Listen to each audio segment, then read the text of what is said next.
জয় শ্ৰী ৰাধা কৃষ্ণ।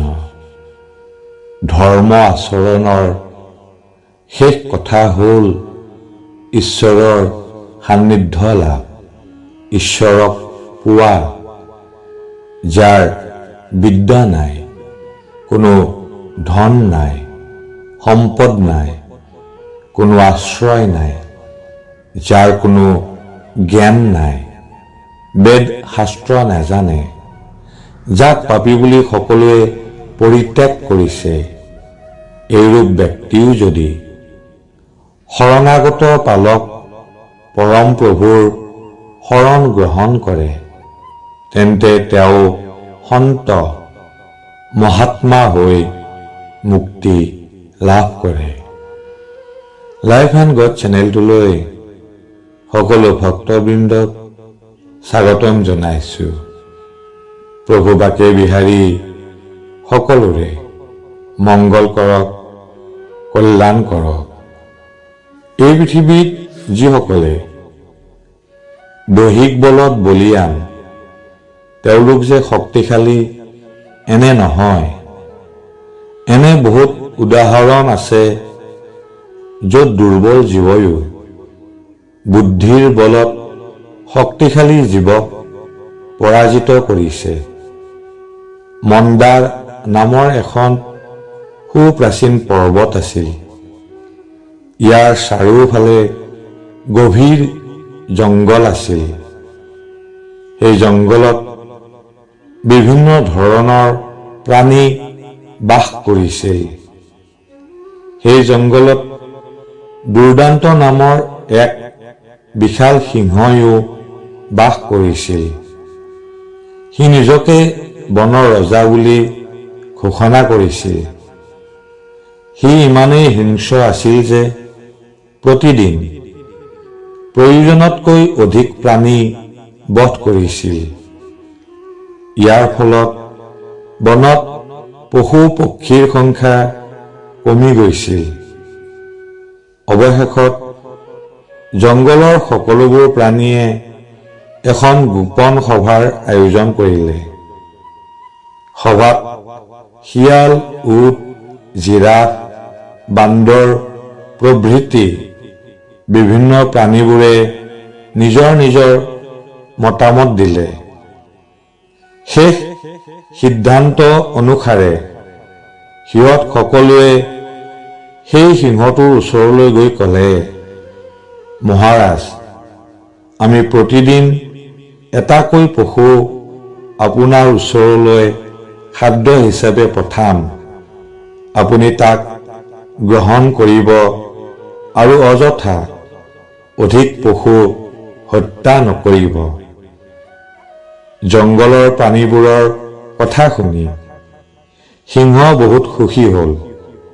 সি ভাবিলে, এইটোতো বহুত ভাল কথা। তাক আৰু এতিয়া কোনো কষ্ট কৰাৰ প্ৰয়োজন নহ'ব। ইয়াকে ভাবি সিংহটো সিহঁতৰ প্ৰস্তাৱত সন্মত হ'ল। ইয়াৰ পিছত পশুবোৰ নিজ নিজ বাসস্থানলৈ গমন কৰিলে আৰু প্ৰতিদিন এটাকৈ প্ৰাণী সেই দুৰ্দান্ত নামৰ সিংহটোৰ ওচৰলৈ পঠাবলৈ আৰম্ভ কৰিলে। এদিন এটা বৃদ্ধ শহাপহুৰ পালা পৰিল। কিন্তু বৃদ্ধ শহাটোৰ সিংহটোৰ ওচৰলৈ যাবলৈ মুঠেও ইচ্ছা নাছিল। অনিচ্ছা সত্ত্বেও সি সিংহৰ গুহাৰ উদ্দেশ্যে ৰাওনা হ'ল। যোৱাৰ সময়ত সি চিন্তা কৰিলে, আজি যেতিয়া মোৰ জীৱনৰ শেষ দিন, গতিকে মোৰ জন্মভূমি এই জংগলখন এবাৰ ভালদৰে ঘূৰি ফুৰি চাম। ইয়াকে ভাবি সি জংগলৰ চাৰিওফালে ঘূৰি ফুৰিবলৈ ধৰিলে।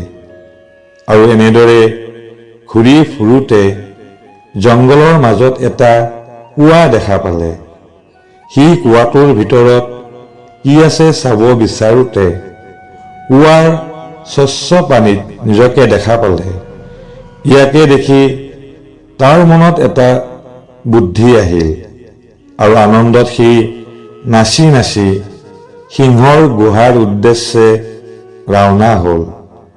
ইফালে সেই দুৰ্দান্ত নামৰ সিংহটোৰ ওচৰলৈ কোনো নোযোৱা দেখি সিংহটোৰ বহুত খং উঠিল। ইফালে তাৰ ভোকো লাগিছে। খঙতে সি গৰ্জন কৰিবলৈ আৰম্ভ কৰিলে। তাৰ বিকট গৰ্জন জংঘলৰ সকলোবোৰ প্ৰাণীয়ে শুনিবলৈ পালে। বৃদ্ধ শহাটোৱেও সেই গৰ্জন শুনি দৌৰা দৌৰিকৈ আহি সিংহৰ ওচৰ পালে। শহাটোক দেখা পাই সিংহটোৱে ক'লে, "কিৰে, তই ইমান দেৰি কৰিলি কিয়?" তেতিয়া শহাটোৱে উত্তৰ দিলে, "মহাৰাজ, মই আপোনাৰ ওচৰলৈ আহি থাকোঁতে মাজবাটত আন এটা সিংহই মোক আগচি ধৰিলে আৰু মোক খাব বিচাৰিলে। সি ক'লে সি হেনো এই জংঘলৰ ৰজা। মহাৰাজ, মই কিবাকৈ পলাই আপোনাৰ ওচৰলৈ আহিছোঁ।" ইয়াকে শুনি সিংহৰ খং আৰু বেছি বৃদ্ধি হ'ল।